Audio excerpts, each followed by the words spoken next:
Assalamualaikum warahmatullahi wabarakatuh. Rahayu, rahayu, rahayu. Rahayu, rahayu. Sahabat-sahabat RK semuanya, bagaimana kabarnya hari ini? Kita berdoa semuanya, kita semua tentu dalam keadaan sehat, kaya raya dan bahagia. Oke, kita sapa Mas Yunus dulu. Mas Yunus, bagaimana kabarnya hari ini? Kabarnya saya sehat, saya kaya raya, saya bahagia. Pasti terjadi. Pasti terjadi. Itu yang harus kita ulang-ulang terus supaya masuk ke alam bawah sadar. Di-mindsetkan ya. Iya. Ini kita berada di Jakarta, Mas. Ada pelatihan RK di Jakarta. Ya. Nah, mumpung ada waktu luang, ada waktu longgar, kita gunakan untuk membuat video untuk inspirasi bagi teman-teman semuanya. Kita manfaatkan waktu luang. Pemahaman Tentang kehidupan. Terserah, Mas Solikin mau bertanya apa. Tapi ini nanti bicaranya ibarat kata orang Jawa ngalor ngidul. Ngalor ngidul, oke. Ngalor ngidul, ngobrol santai tapi tetap daging semuanya. Ya. Gitu. Intinya mengenalkan ini, Mas Solikin kan biasanya cuma suaranya saja. Sekarang Ini baru pertama muncul ini. Ini Ustadz Solikin ya. Oke. Kita mulai siap. dari mana dulu ini, Mas? Terserah Mas Solikin, pengen tahu apa, pengen kita sharing apa, ngobrol apa, seperti apa, silahkan. Oke, kita mulai dari pemahaman santai aja, Mas ya. Ya santai, sekiranya yang bermanfaat untuk publik lah. Ya. Bagaimana menjalani hidup itu, apalagi di era modern seperti ini kan penuh dengan ego ya kan, penuh dengan ketidaksehat lah semuanya. Betul. Ya. Semuanya nggak sehat, terserah Mas Solikin kita. Oke, yang pertama mungkin kita mulai dulu dari yang sering Mas Yunus katakan bahwa uang itu datang bukan karena bisnis atau usaha. Ya, Nah, kekayaan itu ya. Kekayaan, uang atau kekayaan bukan datang dari usaha atau bisnis. Nah, itu ternyata wah luar biasa. Ini saya baru mengalami betul. Saya benar sebelum sebelum kita lanjutkan ini saya malah bertanya gitu, sama Mas Solikin. Kok gantinya ditanya ya? Iya, karena setelah kita pelatihan gitu kan, di dalam pelatihan kan saya menjelaskan di sesi bahwa RK itu adalah sebuah terapi ya kan. RK adalah sebuah terapi mental kaya ya kan, dengan teknik olah nafas dan olah rasa kan gitu kan, untuk menghilangkan emotional block, memory block dan mental block kan gitu kan. Nah di situ saya juga menjelaskan bahwa kekayaan dan uang itu tidak datang dari salah satunya adalah bisnis dan usaha, juga tidak bekerja datang karena bekerja dan lain-lain. Berarti selama ini Mas Solikin ini mengangan-angan ya, mengangan-angan dan seperti apa gitu tah ya. Kan selama ini kita hanya tahu melalui kan teorinya saja. Teorinya A, B, C, D seperti itu. Nah, baru beberapa bulan yang lalu ya masih sekarang juga itu saya mempraktekkan sendiri, ternyata secara tidak langsung, saya nggak meniatkan untuk praktek, ternyata semesta mengajari saya langsung melalui praktek. Gimana itu ceritanya? Ya gini, sekitar bulan November itu usaha kami keluarga itu mulai goyah. Kan usaha budidaya jamur ya teman-teman, barangkali ada yang belum tahu. Beliau pengusaha budidaya jamur, banyak banget ya. Banyak banget. Ya, sampai bulan Februari itu masih belum fit istilahnya, masih banyak kegagalan dan seterusnya.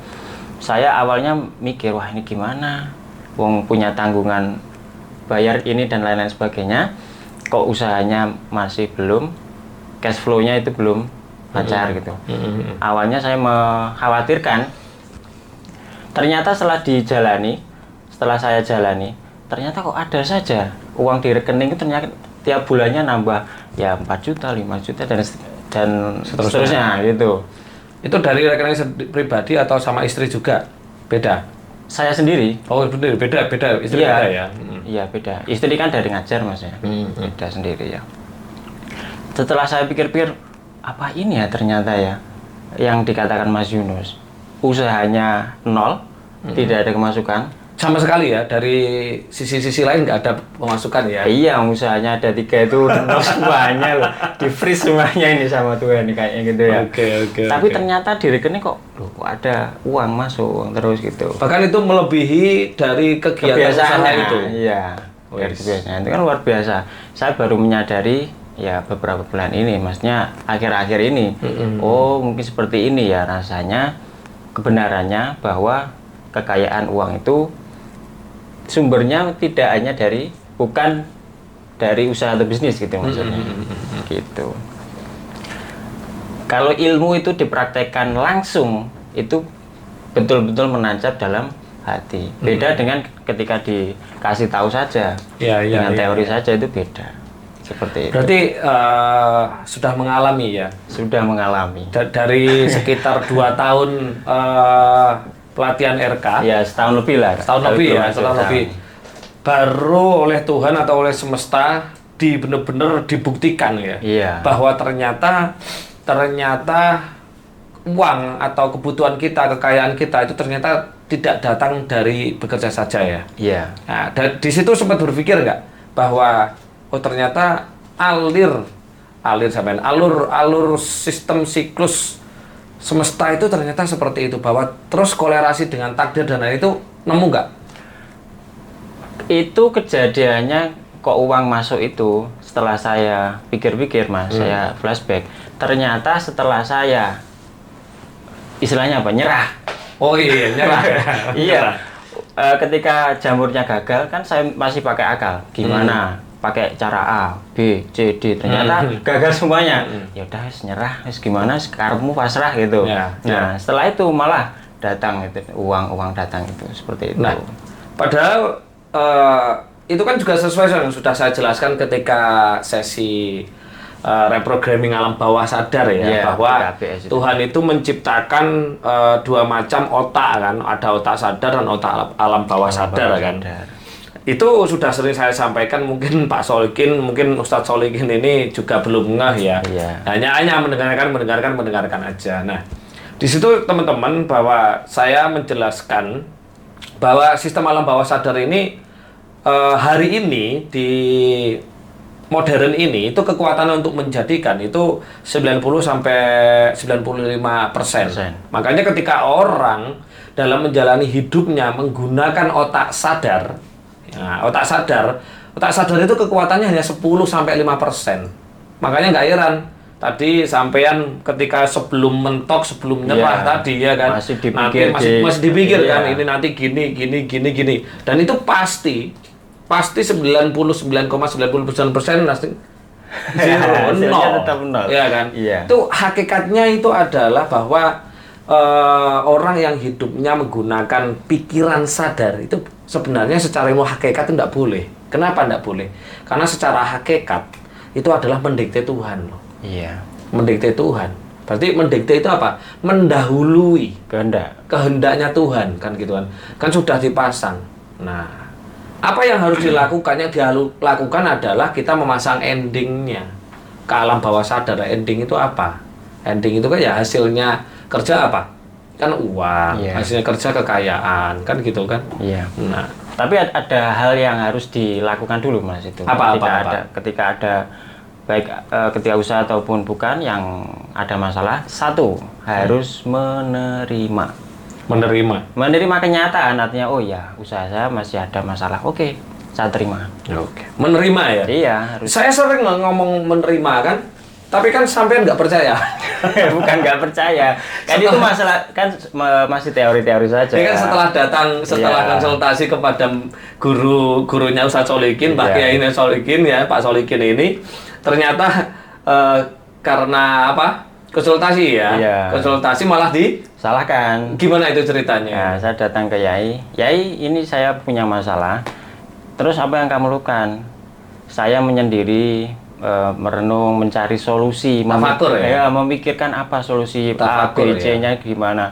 Ternyata saya disalahkan. Salah kiainya? Iya. Ya salahmu sendiri, kenapa memikirkan? Saya kan ya tersental. Loh gimana ada masalah nggak dipikirkan? Seharusnya kamu itu satu harus menerima dengan ikhlas keadaan apapun, kenyataan apapun. Kenyataan sekarang usahamu ada masalah, ya satu diterima aja. Menerima. Iya, dengan ikhlas. Sama nggak dengan apa yang saya ajarkan? Iya, sama. Ya, berarti nggak play. Beliau pelanggaran ini mengikuti ya kan asisten trainer RK ya kan, tapi disohehkan dulu ya ke kiainya. Ternyata apa yang dilakukan beliau itu ternyata disalahkan sama kiainya. Kenapa? Ketika ada masalah malah menyendiri, dia tafakur, justru malah menggunakan otak sadar itu sebenarnya. Tapi kalau menerima udah, ya itulah the power of pasrah. The power of pasrah. Kalau kita sudah pasrah di situ, udah. Yarzuqu min haitsu la yahtasib, itu pasti datang. Iya. Ya, rezeki yang tidak disangka-sangka itu pasti datang. Tidak hanya rezeki itu tidak berupa materi saja. Iya. Berupa solusi, ya kan, berupa peluang dan lain-lain. Nah, itulah PR-nya, makanya kenapa manusia benar-benar setiap hari itu harus, kalau bahasanya di ilmu Jawa, menep endrio. Itu kalau ilmu Jawa ya, menep endrio. Kalau bahasanya Ustadz Solikin tadi adalah pasrah. Tapi untuk menemukan hal seperti itu kan nggak langsung ya. Betul. Tapi nyatanya saya ikut RK dari setahun yang lalu. 1 tahun yang baru lalu. Praktek sekarang. Baru dikasih ujian ya. Bukan ujian. Oh, bukan ujian ya. Saya nggak menganggap itu ujian. Ini pelajaran hidup. Oh, ini pelajaran hidup. Gitu. Tergantung bagaimana kita mindsetnya. Berarti penting sekali ya pasrah itu ya. Betul. Iya, kalau saya sih hidup saya pasrah terus, kasih uang alhamdulillah, nggak dikasih tapi apa-apa, pasrahnya itu gitu. bukan di ini saja ya, tapi dirasa juga, yes, betul-betul oke, manut kita aja. Makanya apa namanya, menep endrio. Menep endrio. Menep itu artinya adalah benar-benar kayak sari gitu ya. Iya. Sarinya itu benar-benar berada di bawah, endrio itu adalah raga gitu loh. Iya. Jadi kita benar-benar menyumelehkan. Ya kan, menpasrahkan diri kita, menyandarkan kita kan. Bahasanya kalau tasawuf itu menyandarkan pada Tuhan kan gitu kan. Kita sebagai wayangnya doang. Betul. Kan gitu kan. Manut dalang gitu. Ya. Tapi jangan disalahartikan, ini mohon maaf bagi teman-teman. Saya pasrah itu bukan berarti setiap hari saya makan, tidur terus, bukan. Pasrah itu dalam rasa, tapi aktivitas saya tetap. Entah itu ngapain tetap saya bergerak. Pasrah itu kan di dalam rasa. Gitu. Iya. Nanti disalahartikan pasrah, ya saya diam aja, nggak ngapa-ngapain, nggak kerja, itu kan nanti salah lagi. Ya, padahal, nah itulah sebabnya kenapa dengan adanya pemahaman apa namanya bahwa uang dan kekayaan datang bukan karena bekerja, kepintaran, titel jabatan, dan apalagi yang terakhir itu adalah bisnis dan usaha. Itu ternyata di sini adalah agama sudah memberikan pelajaran teman-teman bahwa yang namanya bekerja, berbisnis, usaha untuk beribadah. Nah, sekarang makna dari ibadah itu apa? Kalau bahasa kitab ibadah itu kan ngemawulo. Kita sebagai kawulo, hamba. Menghamba kan. Nah, iya. di sini banyak sekali loh Mas Solikin, orang-orang itu saya manggilnya apa sih? Mas, Pak, gonta-ganti. Ya, banyak sekali orang-orang syariat di luar sana itu memahami bahwa ibadah itu adalah sebuah ritual penyembahan Tuhan. Iya. Benar nggak? Betul. Nah, sebenarnya kita harus kembali kepada konteksnya. Konteksnya kata ibadah dari kata abdun. Itu adalah apa? Mengabdi. Nah, konteksnya dikolerasikan dengan tadi pekerjaan, dengan tadi bisnis, dengan tadi usaha. Itu seperti apa? Karena apa? Karena di sini justru nanti akan benar-benar menjadi seorang abdi. Abdinya siapa? Tuhan. Karena apa? Kita sebagai kepanjangan tangan Tuhan. Bukan sebatas ritual, ya kan? Ritual ibadah. Mohon maaf kalau di dalam teman-teman muslim sholat kan gitu kan. Puasa, terus ngaji dan lain. Bukan itu. Itu adalah sebuah pemahaman. Sedangkan kata abdun ibadah itu sendiri adalah ketika kita bekerja, ketika kita berusaha, berbisnis, disitulah kita akan menjadi abdi Tuhan. Kenapa? Karena dengan kita mempunyai usaha, dengan kita bekerja, kita bisa menghidupi orang lain. Nah, menghidupi orang lain itu seperti apa? Ya, akhirnya apa? Mendapatkan rezeki dari kita. Makanya, teman-teman kalau punya usaha bisnis, jangan diniati untuk mencari uang, tapi ibadah lah. Arti dari ibadah tadi itu adalah mengabdikan hidup kita kepada sang Tuhan untuk melanjutkan apa tadi? siklus kehidupan bahwa si A bisa makan karena dari kerja dengan kita, bisa bahagia dengan diri kerja kita. Jadi nggak usah berpikir uangnya. Uang itu sudah ada. Ini kalau sudah simbiosis mutualisme, ini sudah berputar dan layaknya sebuah sistem pekerjaan, uang datang sendiri. Iya. Makanya disebut kerja itu adalah ibadah. Nah, ibadah bukan kerja harus nggak usah sholat kan gitu kan. Iya. Aku tak kerja berarti masih ibadah. Nggak gitu. Maksudnya adalah di sini harus diluruskan bahwa yang namanya bekerja itu adalah bagaimana kita itu beribadah, bukan mencari uang. Konteksnya ketika saya sebagai abdun, sebagai kawulnya Tuhan, saya diperintah untuk mengelola jamur, untuk membudidaya jamur. Ya saya mengabdi untuk mengelola jamur itu. Betul. Nanti teman-teman yang lain sebagai supir katakanlah, ya Anda itu berarti sebagai abdinya Tuhan untuk menjadi seorang supir gitu berarti. Iya. Ketika sampean tadi jamur, ya kan?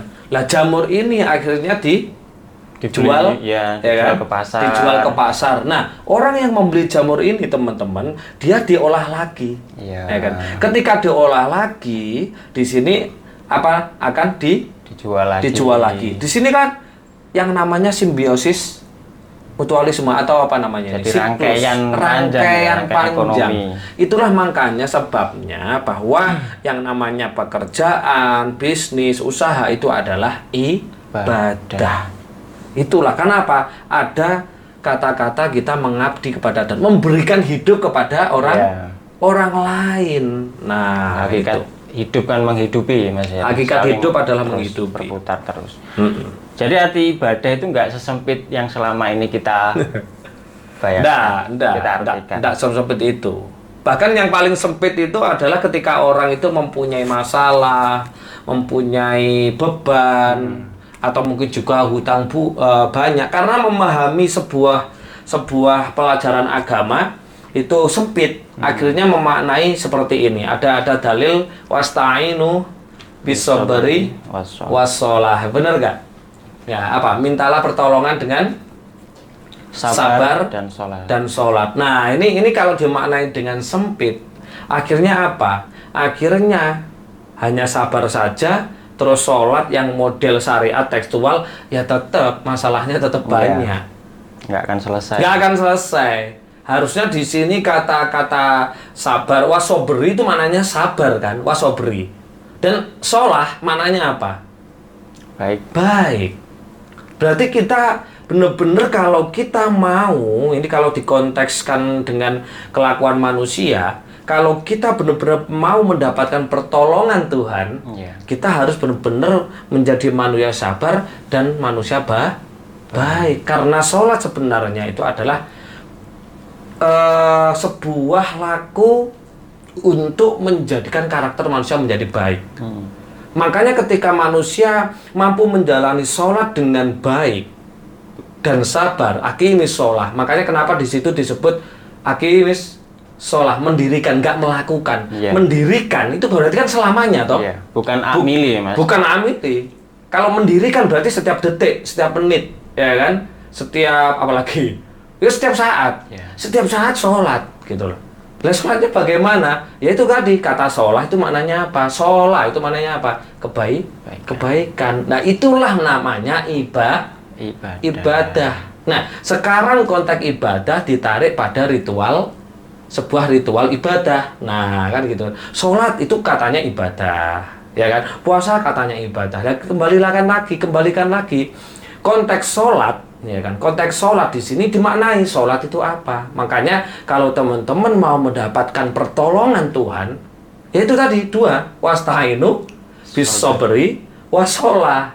Tapi kebanyakan orang-orang hanya memahami ini tekstual, akhirnya tetap ruwet, bener nggak? Iya. Seperti di lingkungan kita lah, ya kan? Lingkungan kita itu ya setiap hari ke masjid, setiap hari ke pura kan, rumah kita kan dekat pura ya. Dekat pura, dekat masjid. Ada masjid, dekat gereja juga, tapi hidupnya ruwet-ruwet, iya kan? Kenapa? Karena memahami suatu ritual ibadah hanya sebatas itu tadi. Iya, kulitnya. kulitnya saja. Nah, kata sholah ini harus dimaknai lebih dalam lagi secara hakikat yang seperti dulu kita ya. Kok ini ngomongin kepada hal yang kok balik ke situ lah ya. Situ lagi gitu. Ya wes oke. Namanya kan temanya ini bicara ngalor ngidul ya. Yes, semuanya kita semuanya bahas, semuanya yang dibahas. penting Oke. bermanfaat ya gitu.